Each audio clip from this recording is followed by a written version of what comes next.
तो इस वीडियो में हम लोग जानेंगे कि पीएचपी कैसे काम करता है। बिकॉज वैसे ये इंपॉर्टेंट नहीं है, लेकिन फिर भी एज अ डेवलपर आपको जानना चाहिए कि पीएचपी कैसे वर्क करता है। सो सिंपली देख लेंगे हम लोग इसको कैसे पीएचपी वर्क करता है, थोड़ा सा इंट्रोडक्शन या फिर आप जैसा भी इसको समझना चाहें। एक क्लाइंट होता है, जैसे कि मैंने आपको पहले भी कहा, एक क्लाइंट होता है जो कि रिक्वेस्ट सेंड करता है, फिर किसी वेबसाइट को विजिट करने का काम करता है। अब क्लाइंट आप या तो उस पर्सन को कहिए या फिर वो जो कंप्यूटर यूज कर रहा है उस कंप्यूटर को कहिए, या फिर उस कंप्यूटर में जो वेब ब्राउजर यूज हो रहा है आप उसको भी क्लाइंट कह सकते हैं। सो ये क्लाइंट है और हमारा एक सर्वर है जहां हमारा जो डेवलप किया हुआ वेबसाइट होता है या फिर जो वेब एप्लीकेशन होता है वो स्टोर होता है। वेब सर्वर से मेरा यहाँ मतलब ये है, आप वैसे तो हम लोग लोकल सर्वर यूज करेंगे, इसमें लोकल सर्वर यूज करेंगे अपने पीसी में, बट जब हम लोग एक्चुअली में जब किसी साइट को डेवलप करते हैं तो उसको हम लोग किसी वेब होस्टिंग मतलब किसी कंपनी का वेब होस्टिंग परचेज करते हैं, जैसे कि बिग रॉक है, गोडैडी है और भी बहुत सारे होस्टिंग कंपनीज हैं जहां हम लोग एक स्टोरेज परचेज करते हैं। थोड़ा सा स्टोरेज 10 GB का 20 GB का या फिर बहुत से लोग अनलिमिटेड स्टोरेज भी परचेज करते हैं, तो हम लोग वहां से स्टोरेज परचेज करते हैं और उस स्टोरेज में अपना जो फाइल होता है, जो भी पीएचपी का आपका डेवलप किया हुआ फाइल हो, HTML का फाइल हो, CSS का फाइल हो, अदर इमेजेस हो, ऑडियो फाइल्स हो, सभी को आप उस स्टोरेज में ले जाकर सेव करते हैं। क्यों ऐसा करने की आवश्यकता पड़ती है? क्यों पड़ती है आवश्यकता कि वेब सर्वर में ही जाकर हम लोग सारी चीजों को स्टोर करके रखें? बिकॉज वेब सर्वर हमें ये फैसिलिटी प्रोवाइड करता है कि वेब सर्वर हमेशा 24 आवर एक्टिव रहेगा, ऑन रहेगा, जिससे कि आपका क्लाइंट किसी भी समय पर इंटरनेट का यूज करके वहां रिक्वेस्ट भेज सकेगा और उसके कोरस्पॉन्डिंग वेब सर्वर उसको रिस्पॉन्स दे पाएगा। अगर आप अपने पीसी को सर्वर बनाते हैं तो आप अपने पीसी को 24 आवर ऑन रखना पड़ेगा आपको, जो कि कन्वीनियंट नहीं होता। इसलिए हम लोग क्या करते हैं कि परचेज कर लेते हैं थोड़ा सा स्टोरेज, थोड़ी सी जगह रेंट पर ले लेते हैं किसी भी होस्टिंग कंपनी से, वहां अपनी फाइल्स को स्टोर करके रख देते हैं, जो कि हमें बदले में देती क्या है कि आपका फाइल जो वो 24 आवर ऑनलाइन रहेगा हमारे पास। ठीक है, तो ये होता है वेब सर्वर।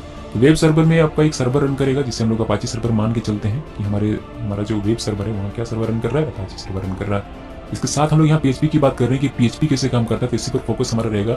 एक डेटाबेस रहेगा, डेटाबेस ऑब्वियसली डेटाबेस रहेगा ही, मतलब आपका अपना ये एक छोटा सा स्टोरेज है। ठीक है, आप इसको इस तरीके से लेकर चलिए कि ये जो वेब सर्वर आपको जो दिखाई दे रहा है राइट साइड में, ये एक्चुअली में आपका अपना एक छोटा सा स्टोरेज है जिसमें कि आपने एक डेटाबेस बनाया हुआ है और आपका अपना सर्वर रन कर रहा है जो कि सपोर्ट करता है पीएचपी को भी।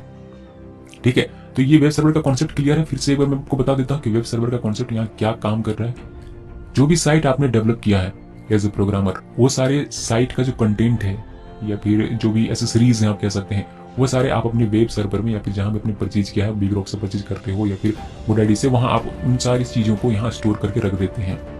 ठीक है, साथ में आप डेटाबेस भी बनाएंगे, जाहिर सी बात है, तो वो सारी चीज आप स्टोर करके रख देते हैं। क्यों? क्योंकि जिससे कि यूजर जो है कभी भी इसको एक्सेस कर पाए और यहाँ से जो कि ये 24 आवर ऑनलाइन रहेगा, मतलब अप रहेगा, तो ये कभी भी इसको रिस्पॉन्स दे पाए, इसलिए हम लोग यहाँ रख देते। चलिए हम लोगों ने इसको यहाँ रखा। क्लाइंट क्या करता है, ये पीएचपी की हम लोग बात करें, क्लाइंट क्या करता है? क्लाइंट एक रिक्वेस्ट सेंड करता है। ठीक है, तो क्लाइंट एक रिक्वेस्ट सेंड कर रहा है पेज को, कौन सा पेज? members.php। members.php क्लाइंट को देखना है, वो अपना गूगल क्रोम ओपन करता है, वो www.com geekysource/members.php ये पेज का रिक्वेस्ट सेंड करता है सर्वर के पास। तो सर्वर अपाचे सर्वर हमारा है। ठीक है, तो सर्वर देखता है कि इसमें क्या है, देखते हैं कि ये जो रिक्वेस्ट है ये डायनेमिक पेज के लिए रिक्वेस्ट आया हुआ, यानी कि पीएचपी पेज के लिए रिक्वेस्ट आया। तो ये क्या करता है, ये इसको फॉरवर्ड करता है पीएचपी इंटरप्रेटर को। यहाँ जो पीएचपी को दिखाया जा रहा है ये क्या है, पीएचपी इंटरप्रेटर। इंटरप्रेटर क्या करता है कि जो रिक्वेस्ट आया है उसको इंटरप्रेट करने का काम करता है। इंटरप्रेट करने का काम करता है, कहने का मतलब ये है कि उसको मशीन लैंग्वेज में कन्वर्ट करता है, ऐसा आप कह सकते हैं।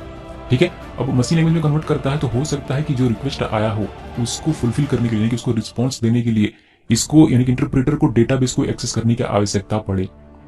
फॉर एग्जाम्पल, एक छोटा सा एग्जाम्पल ले लेते हैं। मेंबर्स का यहाँ डिटेल मांगा जा रहा है। ठीक है, तो मेंबर का अगर डिटेल मांगा जा रहा है तो जाहिर सी बात है मेंबर डिटेल में मेंबर का नाम होगा, मेंबर की ईमेल आईडी होगी, उसका फोन नंबर होगा, उसका अगर एड्रेस मान लीजिए एड्रेस वगैरह है, तो वो सारे कहाँ सेव होंगे? डेटाबेस में सेव होंगे। तो ये सारी चीजें उसको रिस्पॉन्स के तौर पर देनी है। तो पीएचपी इंटरप्रेटर क्या करेगा, उसको समझेगा कोड को, यहाँ ये सारी चीजें मांगी जा रही है और उसको कन्वर्ट करके और डेटाबेस में एक्सेस करेगा कि हाँ ये चीजें उनको चाहिए रिस्पॉन्स के तौर पर, और उसको वापस से जो भी डेटाबेस से जो भी कलेक्ट होगा वो सारी चीजें फिर से इंटरप्रेटर के थ्रू आएंगी और सर्वर के थ्रू पास होते हुए इसको रिस्पॉन्स के तौर पर दे दिया जाएगा। तो ये छोटा सा वर्क फ्लो आप कह सकते हैं पीएचपी का। ठीक है, समझने के लिए काफी है ये। इसमें बहुत सारी चीजें और इंक्लूड होती हैं, जैसे कि डेटाबेस के अलावा फाइल सर्वर हो सकता है या फिर मेल सर्वर भी हो सकता है। तो वो सारी चीजें अकॉर्डिंग टू जो भी रिक्वेस्ट आता है उसके अकॉर्डिंग आपको वहाँ एक्सेस करने की, यानी कि पीएचपी इंटरप्रेटर उसको एक्सेस करने का काम करता है। ओके, सो बस गाइज इस वीडियो में इतना ही। पीएचपी कैसे काम करता है मुझे उम्मीद है कि आपको समझ में आया होगा। ये बहुत ज़्यादा इंपॉर्टेंट नहीं है, बट फिर भी एज ए डेवलपर आपको पता होना चाहिए कि कैसे चीज़ें काम करती हैं। Thanks for watching.